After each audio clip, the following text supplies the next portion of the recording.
They say revenge is a dish best served cold, but in high society it's served with vintage champagne and a crowd of witnesses. Alistair Sterling walked into the most exclusive royal gala of the decade, gripping the hand of his 22-year-old mistress, convinced he was the untouchable king of London's financial district. He thought his ex-wife Genevieve was crying in a studio apartment somewhere broken and forgotten. He was wrong, dead wrong. When the curtains lifted, Alistair didn't just realize he had lost. He realized he had walked voluntarily into his own execution. Stay tuned, because you are about to witness the most brutal, elegant takedown in the history of the elite. The invitation arrived on a Tuesday, delivered not by post, but by a private courier in a charcoal-grey Bentley. It was a heavy thing, thick cream cardstock, edged in genuine 24-carat gold leaf, sealed with black wax that bore no crest, only the silhouette of a single thorny rose. Alistair Sterling. The 45-year-old CEO of Sterling & Co. Capital held it up to the light of his penthouse office in the Shard, London. The city sprawled beneath him, grey and submissive, much like he preferred his opponents. "Who is it from, Ali?" The voice came from the chaise lounge in the corner. Tiffany Rose, his mistress-turned fiancée, looked up from her phone. She was 23, stunning in that perfectly manufactured Instagram way, with hair the colour of spun platinum and lips that had cost more than Alistair's first car. She was the trophy he had blown up his life to acquire, the reason he had served divorce papers to Genevieve 3 years ago. The Obsidian Gala. Alistair read a smirk curling the corner of his mouth. Hosted at the Kensington Palace Orangery. Theme Resurrection. Tiffany squealed, scrambling off the lounge. The Obsidian Gala, Ali, are you serious? That's the most secretive event on the calendar. The press says even the darker branches of the Rothschilds struggle to get tickets. Who invited us? Alistair tossed the invitation onto his mahogany desk, leaning back with the casual arrogance of a man who had just shorted the housing market and won. Does it matter? My name has been in the Financial Times for 3 weeks straight since the merger with Blackwood Tech. Someone obviously wants the man of the hour to add some gravity to their little party. He walked over to the window, staring at his reflection. He looked good. Expensive suit jawline sharpened by personal trainers, the glint of a Patek Philippe watch on his wrist. 3 years ago, life had been different. He had been married to Genevieve, sweet, quiet, boring Genevieve. She was a librarian's daughter he'd met in university. She wore sensible shoes, cooked pot roast on Sundays, and supported him when he was a nobody. But when Alistair hit his first 10 million, Genevieve stopped making sense. She didn't fit the yacht. She didn't fit the image. She was an anchor when he wanted to be a sail. So he cut her loose. The divorce was brutal. He had the better lawyers, sharks from Slaughter and May, and he had left her with a pittance. The last time he saw her, she was wearing a faded wool coat, signing the papers with a shaking hand in a rain-slicked parking lot. She looked grey, washed out, finished. "I wonder who the host is," Tiffany chirped, already scrolling through designer dresses on her iPad. "They say it changes every year. Last year it was rumoured to be a Saudi prince.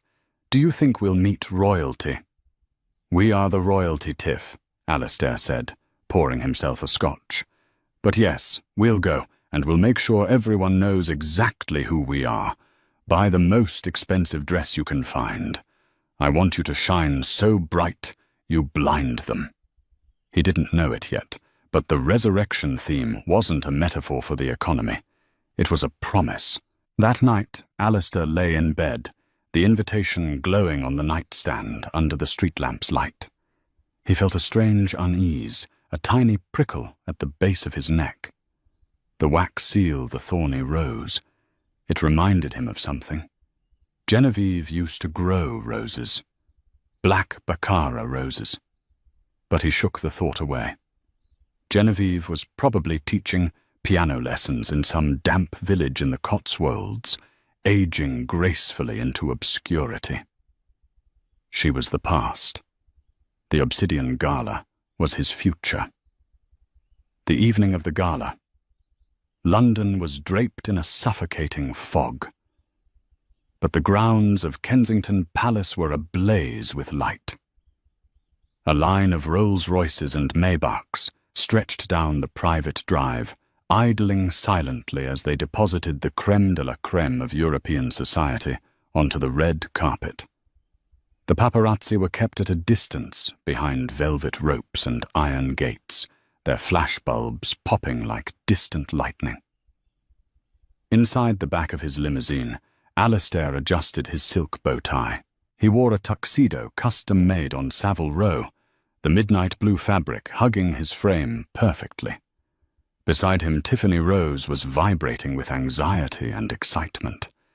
She was wearing a dress that left very little to the imagination, a sheer crystal-encrusted gown by Versace that clung to her like a second skin.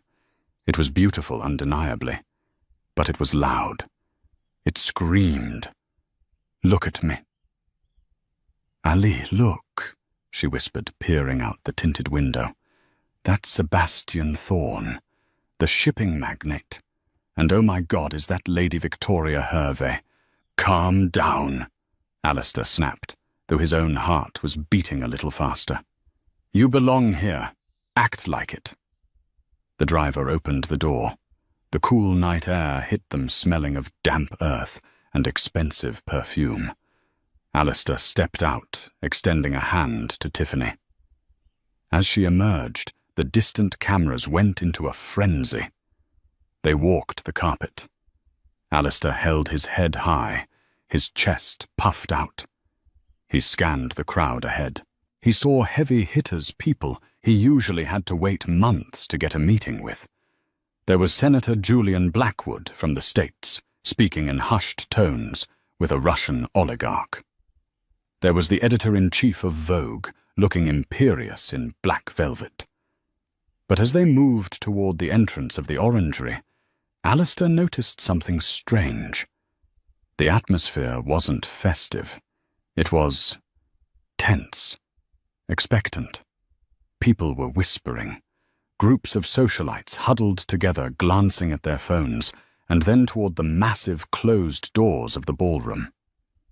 "Did you hear?" A woman in front of them whispered to her companion. She was the wife of a major banking rival. "They say the host has returned from Paris. They say she's bought the Van Dorn estate." "Impossible," the man replied. "That estate hasn't been sold in 2 centuries. Alistair frowned. The Van Dorn estate. That was old money, ancient money. The kind of money that looked at his hedge fund billions as cute. "Ali, why is everyone staring at us?" Tiffany whispered, squeezing his arm. Alistair looked around. She was right. As they moved through the foyer, heads turned. But the looks weren't the usual mix of envy and lust he got when he walked in with Tiffany. They were looks of confusion, amusement, and most unsettling of all, pity. "They're staring because you're the most beautiful woman here." Alistair lied, steering her toward the champagne waiter. He grabbed a flute of Dom Perignon and downed it in one gulp.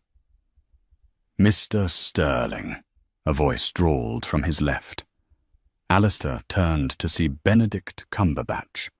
No, not the actor, but Benedict St. John, a vicious corporate litigator known as the Butcher of Fleet Street. "Benedict." Alistair nodded. "Good to see you. You know my fiancée, Tiffany." Benedict's eyes flicked over Tiffany's sheer dress, for a fraction of a second his expression unreadable. He didn't greet her. He looked back at Alistair. "Brave choice, Alistair. Bringing her here, Tonight of all nights. Alistair bristled. And why is that? It's a party, Benedict, not a funeral. Benedict swirled his drink, a small, cruel smile playing on his lips. Is it, I suppose, that depends on who is holding the shovel. Enjoy the evening, Sterling. He walked away, leaving a trail of cold air behind him. What a jerk, Tiffany scoffed. He's just jealous. Alistair didn't answer. The unease from the invitation was back, gripping his stomach like a cold hand. He looked around the room again.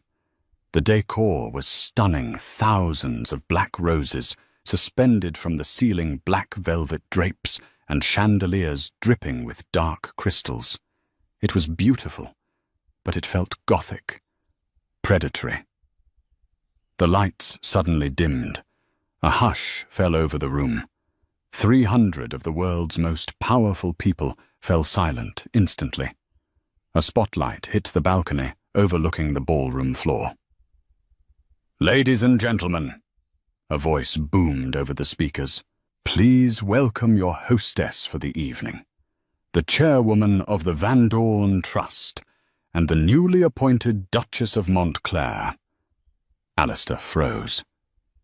Duchess Montclair. That title had been dormant for 50 years. The double doors on the balcony opened slowly. A figure stepped out. She was wearing a gown of emerald green velvet that flowed around her like liquid money. It was conservative, high-necked, long-sleeved, yet it oozed a sensuality and power that Tiffany's naked crystal dress couldn't hope to match. She wore a diamond choker that Alistair recognized from a Christie's auction catalogue it had sold for $20 million last month. Her hair, once mousy brown, was now a rich dark chestnut, swept up in an intricate chignon, revealing a neck as graceful as a swan's. She stepped to the railing and looked down at the crowd. Her eyes scanned the room cold and sharp as cut glass. Alistair dropped his champagne glass. It shattered on the marble floor, the sound echoing in the silence. Tiffany gasped. Ali, what are you doing? But Alistair couldn't hear her. He couldn't breathe. He felt like the air had been sucked out of the room. The woman on the balcony wasn't a stranger. She wasn't a random duchess. It was Genevieve. But it wasn't the Genevieve he had divorced. This wasn't the woman who clipped coupons and wore sensible wool. This woman radiated a terrifying, regal authority.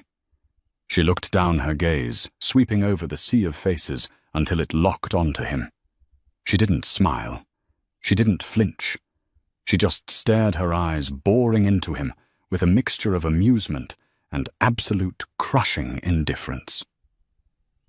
Welcome, Genevieve said, her voice amplified, smooth and rich like dark chocolate. To the resurrection. Alistair's knees buckled. She's the host, his mind screamed. My ex-wife is the queen of the gala. And he had just walked into her palace holding the hand of his mistress. The shattering of Alistair's champagne glass was the only sound in the room for a heartbeat. Then the whispers started again, but this time they were a roar.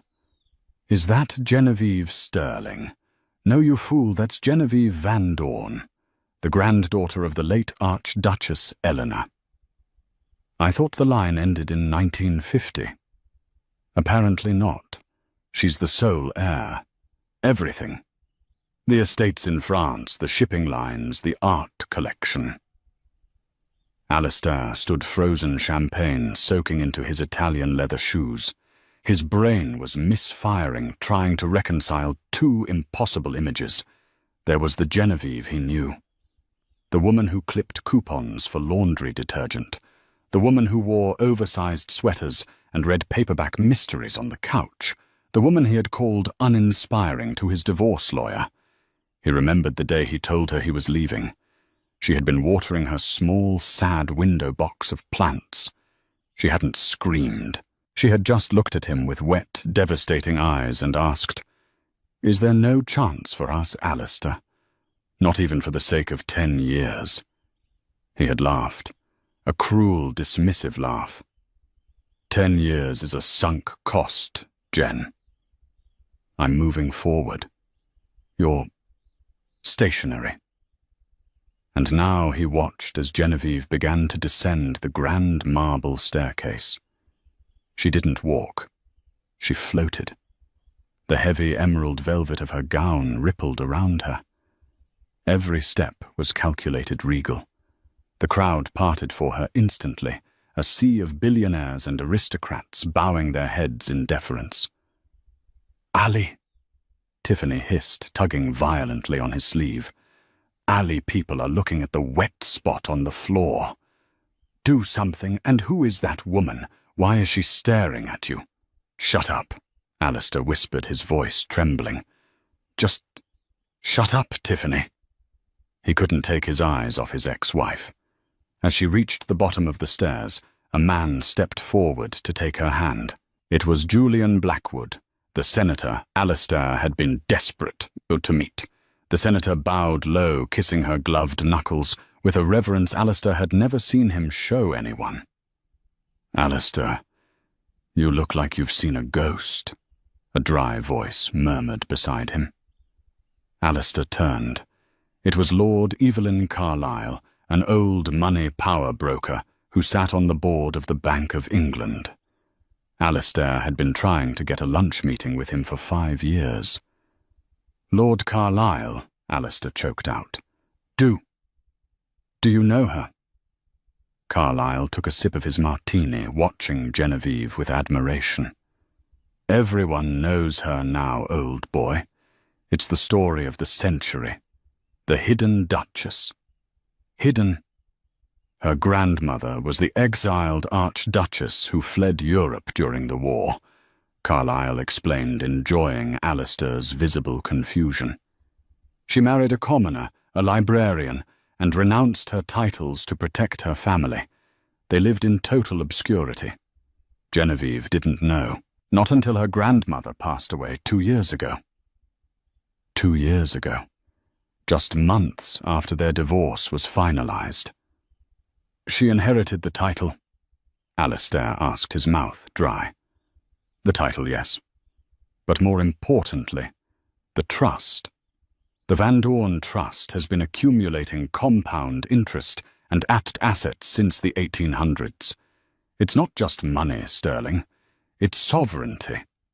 She could buy your little hedge fund out of petty cash and still have enough left over to purchase a small country." Alistair felt the room spin. When he had divorced her, he had fought tooth and nail to keep his million fortune intact. He had given her the minimum alimony allowed by law, arguing that she had no marketable skills. She was now worth billions. "She's been in Paris," Carlyle continued, "being groomed, learning the ropes, reclaiming her heritage. This gala is her coming-out party. It's her declaring that the Van Dorn line is back." Alistair looked back at Genevieve. She was laughing softly at something the senator said, a sound he recognized, but sharper, more guarded. She was radiant. She was powerful. And she was wearing the family heirloom he had forced her to sell. He squinted. "Yes." Around her neck, nestled above the diamonds, was a small, simple silver locket. It looked out of place amongst the millions of dollars of jewelry, but she wore it proudly. When they were married, Genevieve had told him it was the only thing she had from her mother.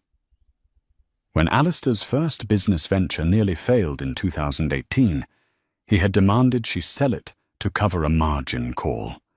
She had cried for days. He had forced her to the pawn shop himself. How did she get it back? "Ali," Tiffany whined, her voice grating on his nerves like sandpaper. "I want to meet her. She's the host, right? We should go say hi.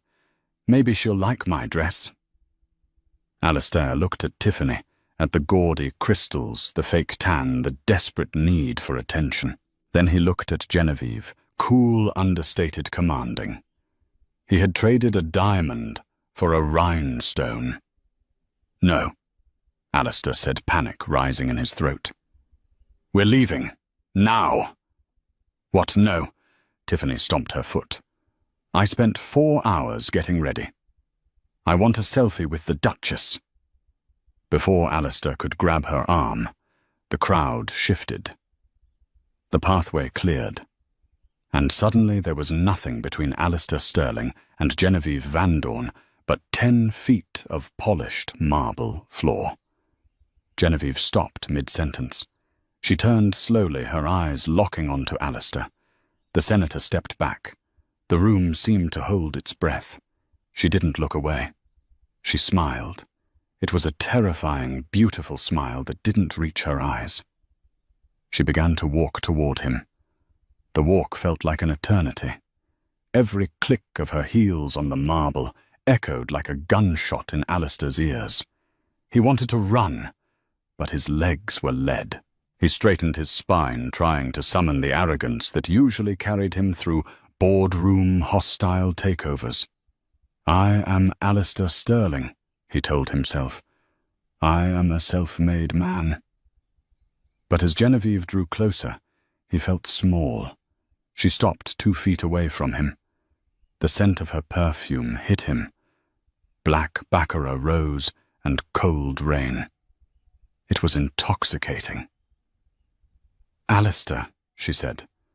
Her voice was calm, devoid of the tremor he used to hear when she was nervous. "Genevieve," he nodded, his voice tight. "You look different." "I imagine I do," she replied smoothly. "A lot can change in 3 years. Wouldn't you agree?" Her eyes flickered to Tiffany, who was standing slightly behind Alistair, clutching her clutch bag and looking between them with wide, confused eyes. "And this must be Tiffany," Genevieve said. There was no malice in her tone, only a polite curiosity, as if she were examining a mildly interesting insect. "I recognize you from the tabloids. The Instagram model, isn't it?" Tiffany puffed up, mistaking the recognition for a compliment. "Yes, hi." "Oh my God, you're the Duchess. Your dress is amazing, but it's so covered up. Don't you get hot?"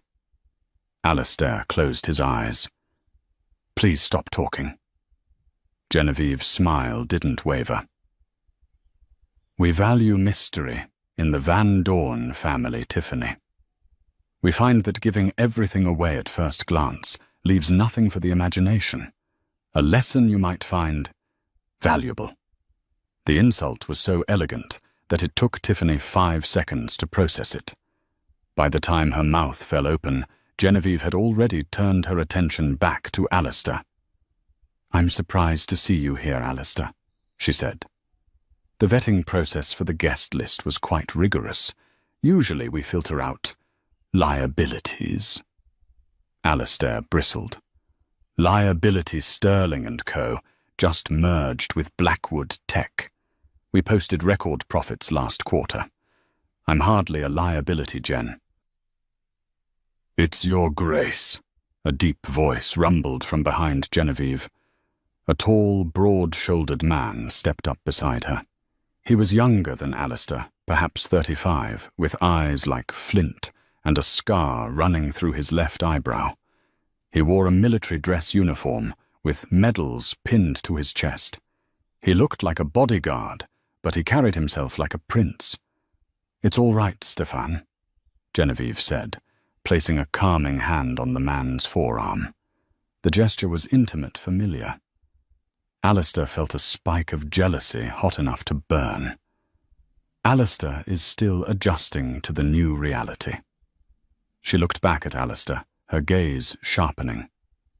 "And regarding your record profits, Alistair, I wouldn't be so sure. I was reading the due diligence reports on Blackwood Tech this morning." Alistair froze. "Due diligence, why would you be reading that?" Genevieve tilted her head. Oh, didn't you know the merger was funded by a private equity injection? A shadow partner? Yes, Alistair said, sweating now. The Obsidian Group. Silent investors. Genevieve spread her hands, the emerald velvet catching the light. Welcome to the Obsidian Gala, Alistair. Who do you think owns the Obsidian Group? The blood drained from Alistair's face. The world tilted on its axis. You, he whispered. You funded the merger. I own 51% of the debt, Genevieve corrected softly. Which means, technically, I own you. She took a step closer, invading his personal space. For the first time, her mask slipped, and he saw a flash of the fire beneath. You told me once that I was a burden, Alistair. You told me I didn't understand the value of money. So I decided to learn. I bought your debt not because it was a good investment, though it is, but because I wanted to be the one holding the leash when you inevitably stumble. I don't stumble, Alistair snarled, though his confidence was shattering. Everyone stumbles, Genevieve whispered, especially when they are looking at the stars and forget the cliff beneath their feet. She pulled back her mask of icy politeness, sliding back into place. Enjoy the party, Alistair. Drink the champagne. It's vintage 1959. Very expensive. But do try not to spill any more of it. We hate to ruin the floors. She turned her back on him. Come, Stefan. The Prime Minister is waiting. She walked away, the man named Stefan, placing a protective hand on the small of her back. Alistair was left standing in the center of the room, vibrating with shock. Tiffany was tugging at his arm again. Ali, what did she mean? She owns you, Ali. Is she rich? Ali, people are laughing at us. Alistair looked around. They weren't laughing. They were worse. They were ignoring him. The circle had closed. He was on the outside.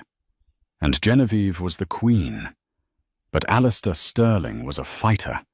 He had clawed his way up from the gutter to the penthouse. He wasn't going to let his ex-wife, librarian, or duchess destroy him.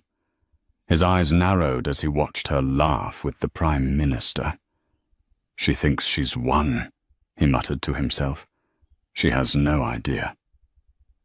Alistair retreated to the shadows of the arched colonnade, his knuckles white as he gripped a fresh glass of whiskey. His mind was racing a chaotic storm of denial and fury. She owns the debt. The words echoed in his head. If Genevieve called in the loan on the Obsidian Group merger, Sterling and Comey would be insolvent within 24 hours. He would lose the penthouse, the cars, the status. He would be back to where he started, a scholarship kid from Leeds with nothing but ambition. He watched Genevieve across the room. She was holding court near the orchestra, laughing softly at something the French ambassador said. Stefan, the scarred military man, stood just behind her shoulder, a silent, lethal shadow. She's bluffing, Alistair muttered to himself. She has to be. Genevieve doesn't have the stomach for corporate warfare. She cries when she steps on a snail. He needed leverage. He needed to remind everyone in this room that he was the businessman, and she was just a lucky ex-wife playing dress-up. He scanned the room and spotted Benedict St. John near the ice sculpture. Benedict was a shark, but he was a shark who hated instability. If Alistair could convince him that Genevieve was erratic, an inexperienced heir who would crash the market, Benedict might rally the board against her. Alistair straightened his tie and marched over. Benedict, Alistair hissed, leaning in close. We need to talk. This circus, it's a threat to the market. Benedict raised an eyebrow, peeling a shrimp with surgical precision. I find it quite refreshing, actually. The Duchess has excellent taste in catering. She's a fraud, Benedict.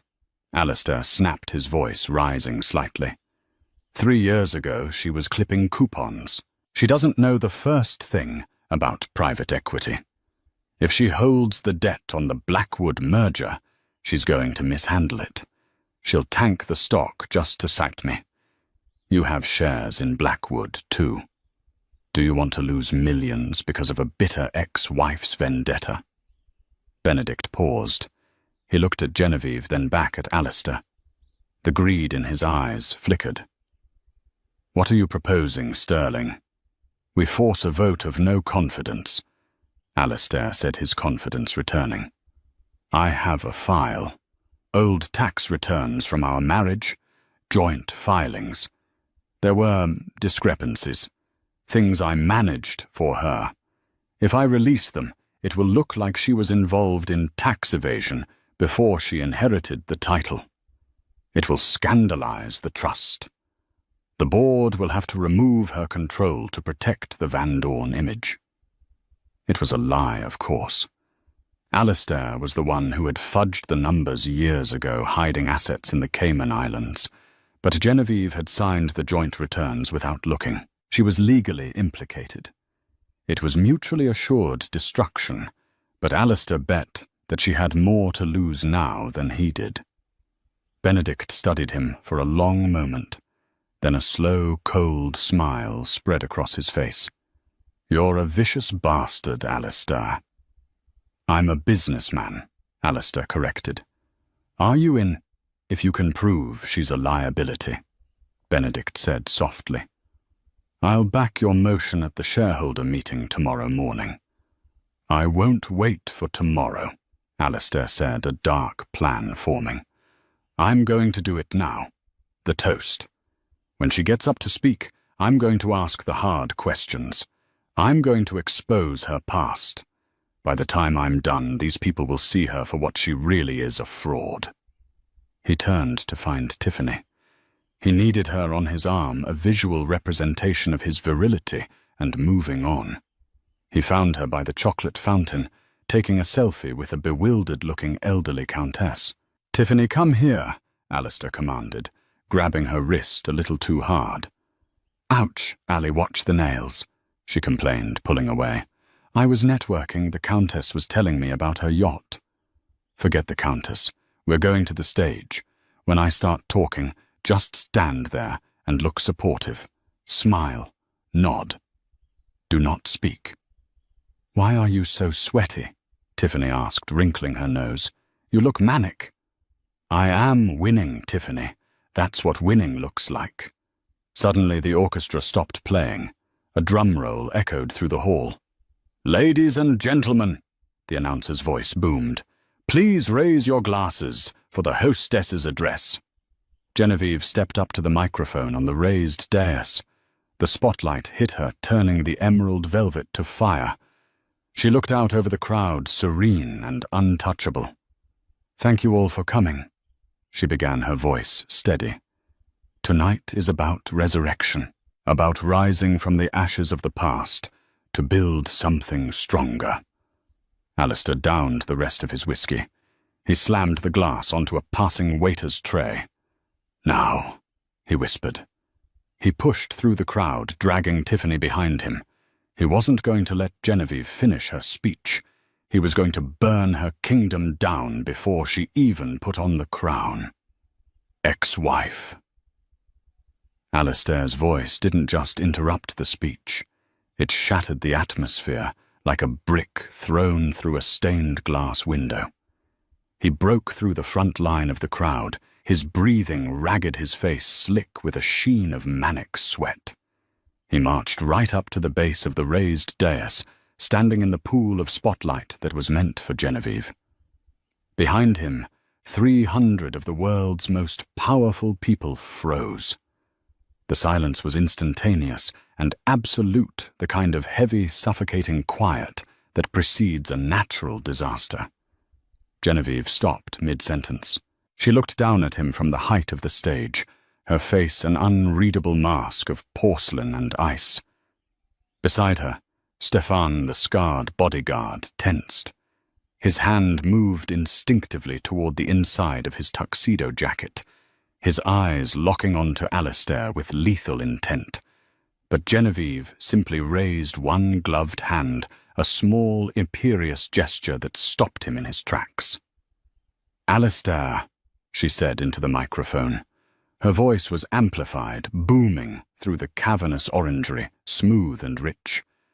"I see you've been enjoying the 1959 vintage.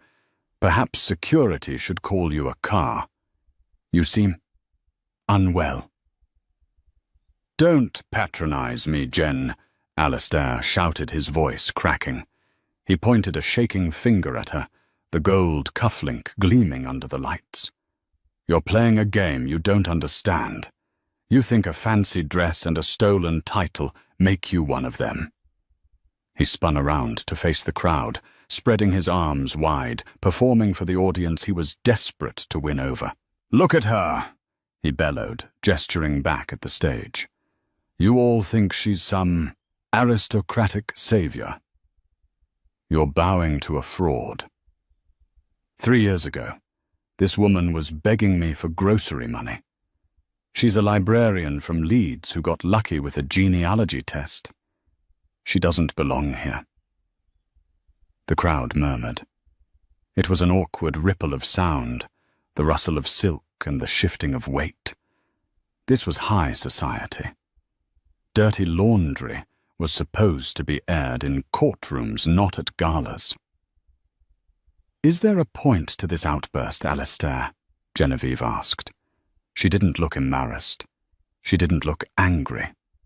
She looked bored. As if he were a tedious commercial break she was forced to endure. "The point," Alistair sneered, turning back to face her, "is that you are unfit to manage the Van Dorn Trust. You are unfit to hold the debt of Sterling & Co.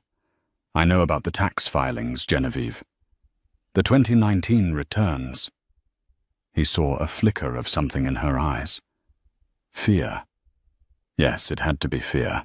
He pressed his advantage, his voice rising to a fever pitch. "I have the documents." Alistair lied, his bluff growing in magnitude. "I know you signed off on illegal asset hiding in the Caymans. You're a criminal just like the rest of us. So why don't you step down, void the debt, and go back to your books before I hand everything over to the authorities right now?" He stood there, panting, waiting for her to crumble. He waited for the tears, the apologies, the submission. But silence stretched out. 5 seconds. 10. Tiffany rose, standing a few feet behind Alistair, tugged at his sleeve. Her face was pale beneath her spray tan. "Ali, stop," she whispered urgently. "Everyone is looking at us like we're crazy. Let's just go." "Quiet, Tiffany," Alistair hissed. "I'm saving us." Genevieve sighed. It was a sound of deep, profound disappointment, amplified by the speakers for everyone to hear. "You brought up the 2019 returns, Alistair," she said, her tone shifting from polite to clinical. "I'm actually glad you did. It saves me the trouble of bringing them up myself."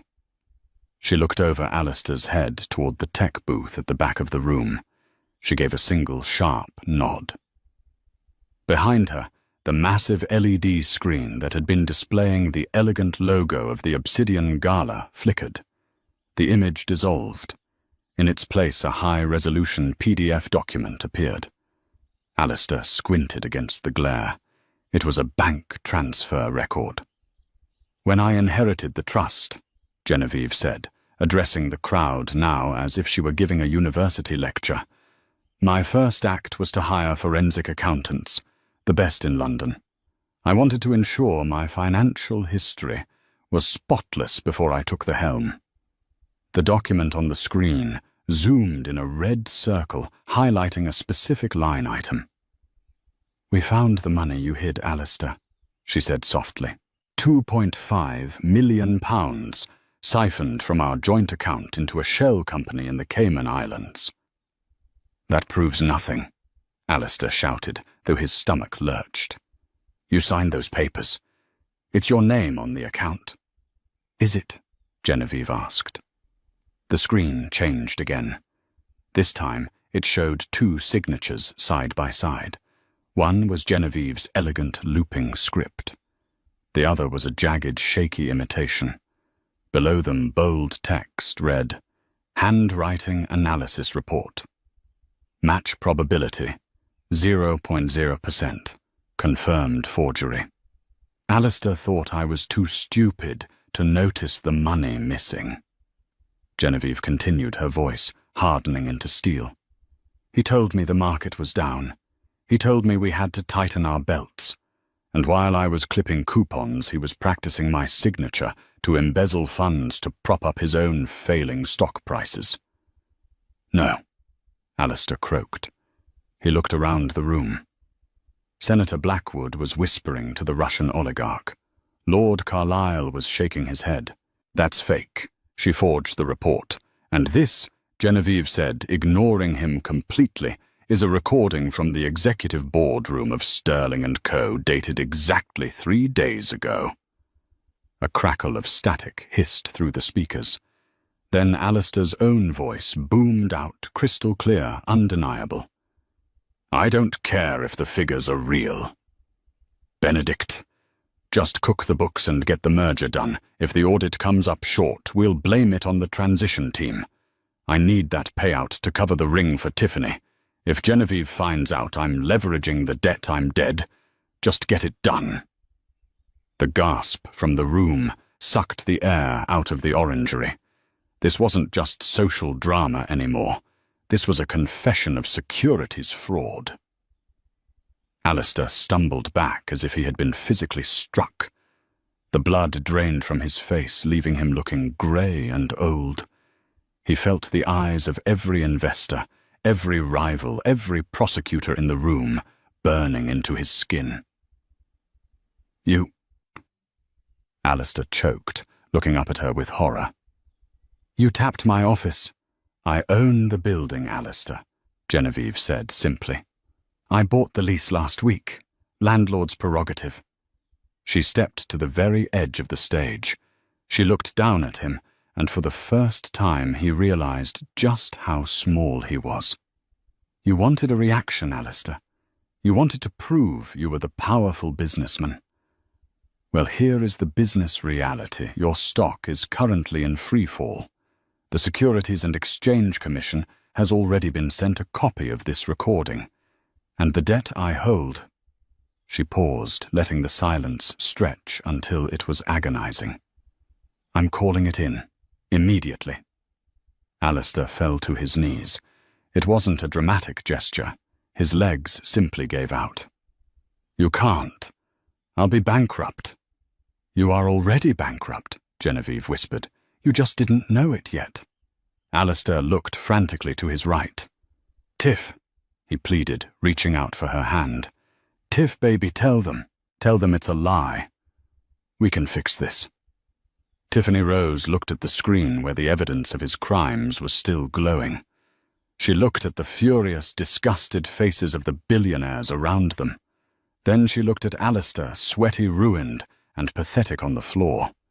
She yanked her hand away as if he were contagious. Don't touch me! She shrieked, her voice shrill and piercing.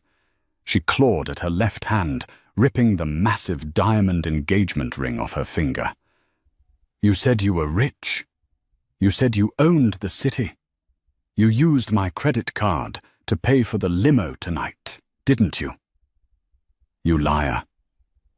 Tiffany, wait. I'm done. She threw the ring with all her might. It bounced off Alistair's chest, a pathetic clink, and rolled across the marble floor, coming to a stop at Genevieve's feet. I'm not going to jail for you. I'm single. Tiffany turned and ran toward the exit, her heels clicking frantically, clutching her purse to her chest. Alistair was left alone in the center of the room. The circle of elite society had widened, leaving him isolated on an island of humiliation. He looked up at Genevieve.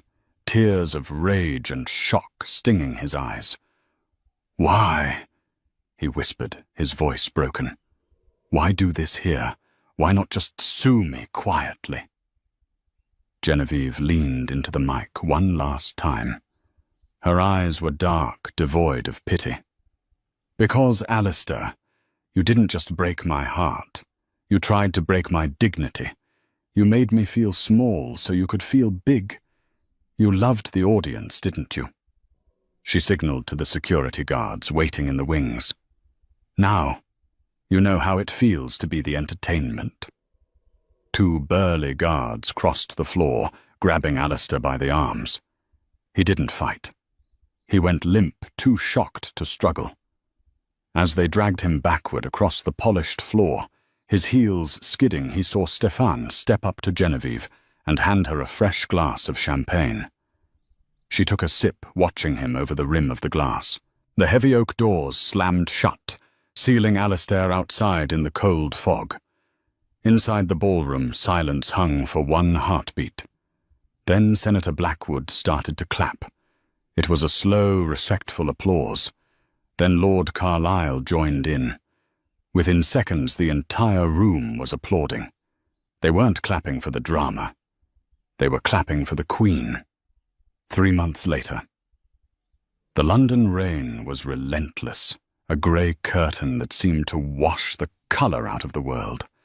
It hammered against the small, reinforced window of cell 402 in Wandsworth Prison, the sound echoing like a constant, mocking applause. Alistair Sterling sat on the edge of his cot, the thin mattress sagging under his weight. The man who had once commanded boardrooms from the top of the Shard now commanded nothing but a 4-by-8-foot concrete box. The bespoke Savile Row suits were a distant memory, replaced by a scratchy, ill-fitting grey uniform that smelled faintly of industrial bleach and other men's despair.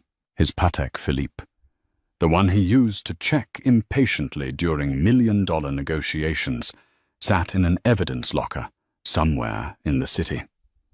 Time, once his most valuable currency, now stretched out before him in an agonizing, endless loop. He stared at the peeling paint on the opposite wall. The headlines were likely still circulating, though the guards rarely let him see a paper. Sterling Silver turns to rust. CEO sentenced to 12 years for fraud. The shame burned in his gut, hotter than the cheap instant coffee they served at breakfast. Everything was gone. The penthouse overlooking the Thames had been seized. The Aston Martin had been auctioned. Even his friends had evaporated like mist. He had used his one allowed phone call to try and reach Tiffany Rose, desperate for a familiar voice, a shred of loyalty. The line had been dead. 2 weeks later, his court-appointed solicitor, an overworked man with a stain on his tie, had dropped a tabloid on the table. There was Tiffany beaming on the cover of The Sun, hanging off the arm of a 20-year-old Premier League striker.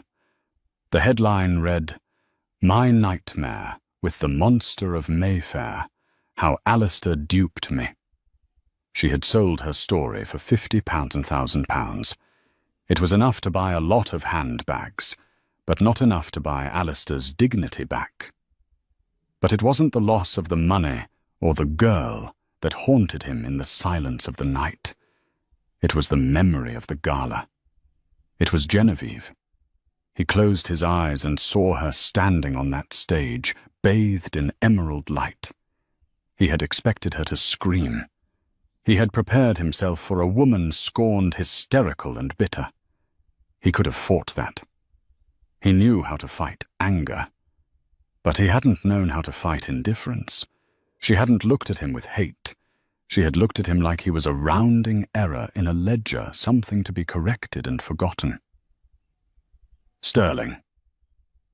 The sharp rap of a baton against the iron bars made him jump. A guard stood there, face impassive. "Visitor. Lawyer's room. Move it." Alistair stood, his knees cracking. A flicker of hope ignited in his chest, desperate and illogical. Maybe the appeal had gone through. Maybe the board had found a technicality. Maybe there was a way out. He shuffled down the corridor, the fluorescent lights buzzing overhead.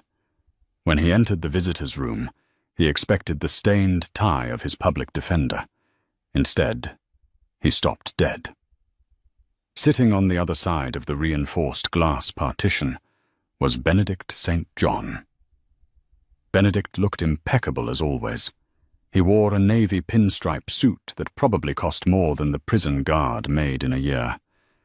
He was checking his gold pocket watch, an air of supreme boredom on his face. Alistair sat down, slowly picking up the black receiver phone. "Benedict, you came." Benedict picked up his receiver, his expression unreadable. "Alistair, you look tired." "Man, I've been better," Alistair said, a ragged laugh escaping him. "Why are you here? Is there news? Did the shareholders rally?" Benedict offered a smile that didn't reach his eyes. It was the smile of a shark that had already eaten. "I'm not here to help you, Alistair. I'm here as a messenger." "A messenger?" "For the new ownership," Benedict clarified smoothly. "We finalized the restructuring of Sterling & Co. this morning. The brand is dead, of course. Toxic assets, but the infrastructure was valuable." "Who bought it?" Alistair demanded, gripping the phone tighter. "Who picked over the bones?" Benedict reached into his jacket pocket and pulled out a cream-colored envelope. He slid it through the narrow slot at the bottom of the glass. It was heavy, expensive paper, sealed with black wax, stamped with a single thorny rose. "The Van Dorn Trust," Benedict said softly. "She bought it all, Alistair. Every share, every debt. She liquidated your personal assets to pay back the pension fund you raided. She made the employees whole. And then she dissolved the company into her charitable division." Alistair's hands shook uncontrollably as he tore open the wax seal.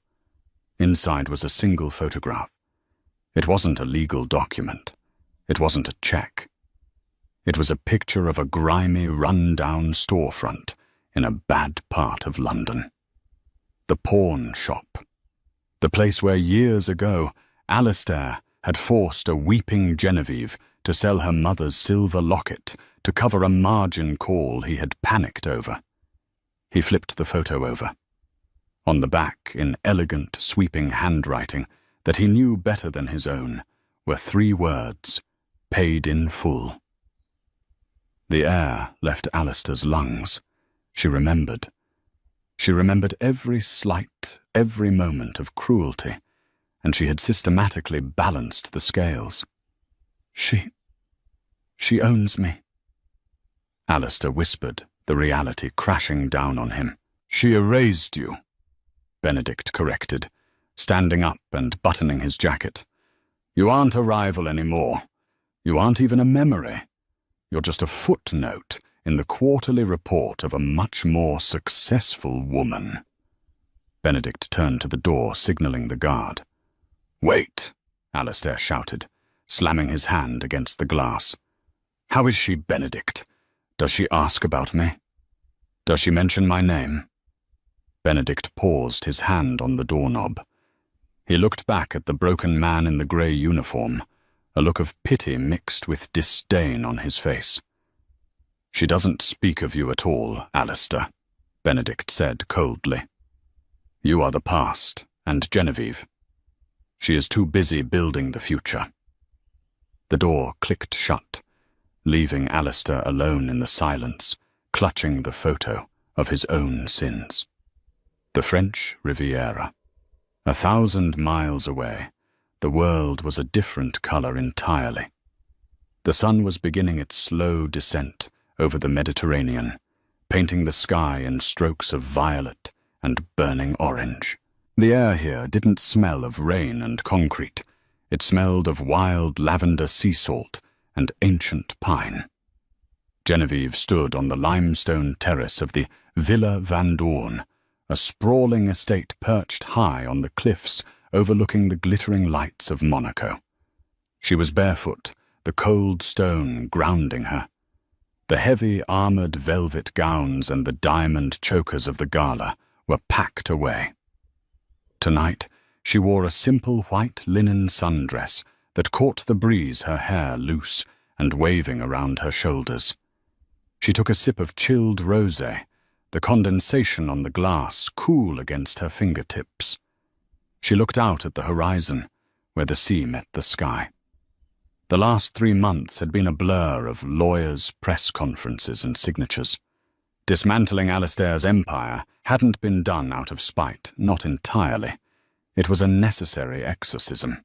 She had needed to take the weapon he used to hurt her and turn it into something that could heal others. The sterling assets were now funding housing for displaced families. The cycle of greed was broken. She took a deep breath, filling her lungs with the sweet air. For 10 years she had held her breath, waiting for permission to exist, waiting for Alistair to tell her she was good enough. "You're thinking too loud," a deep, familiar voice rumbled from the doorway. Genevieve turned, a genuine smile touching her lips.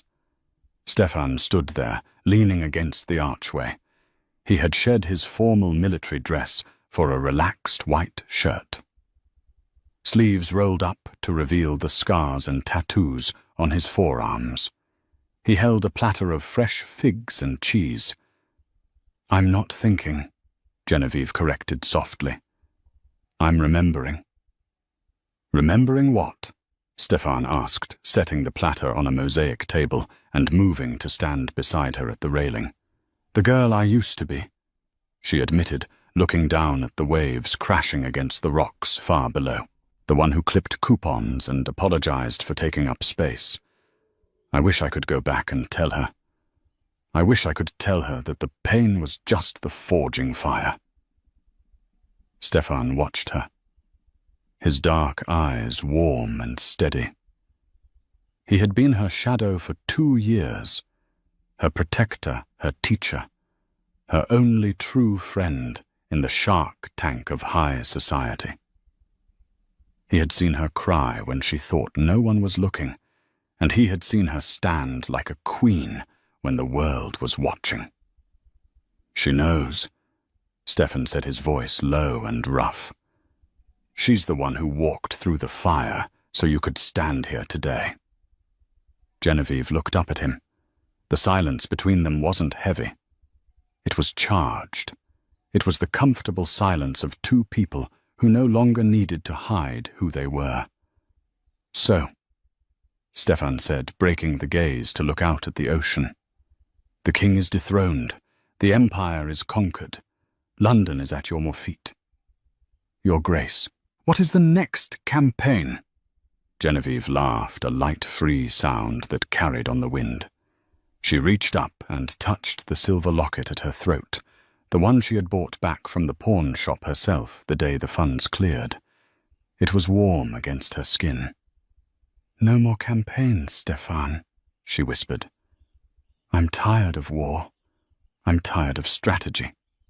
She turned fully toward him. The sun was dipping below the water now, casting long shadows across the terrace. "I think," she said, reaching out to take his hand. His palm was rough, calloused from years of service, but his touch was incredibly gentle. "I think it's time to start living. Just living." Stefan looked at their joined hands, then up into her eyes. The professional distance he had maintained for so long evaporated, replaced by a raw, honest devotion. "I'm with you," he promised, interlacing his fingers with hers. Every step of the way. Below them, the ocean continued its eternal rhythm, washing away the debris of the past. Genevieve squeezed his hand and turned back to the view her heart finally truly liked. The nightmare was over. The Queen had not just survived, she had rewritten the ending. And for the first time in her life, the story wasn't about who she belonged to. It was about who she was. She was Genevieve Van Dorn. And she was free. And that is the story of how Alistair Sterling learned the hardest lesson of all. Never underestimate the person you broke, because pieces can be put back together into a weapon. Genevieve didn't just get revenge. She got justice. She proved that true power isn't about shouting the loudest or flashing the most cash. It's about patience, dignity, and playing the long game. If you enjoyed this story of karma and redemption, please give this video a thumbs up. It really helps the channel grow and lets me know you want more stories like this. What did you think of Alistair's punishment? Was it enough, or did he deserve worse? Let me know in the comments below. And don't forget to subscribe and hit that notification bell so you never miss a new episode of our dramatic storytelling. Thanks for watching, and I'll see you in the next story.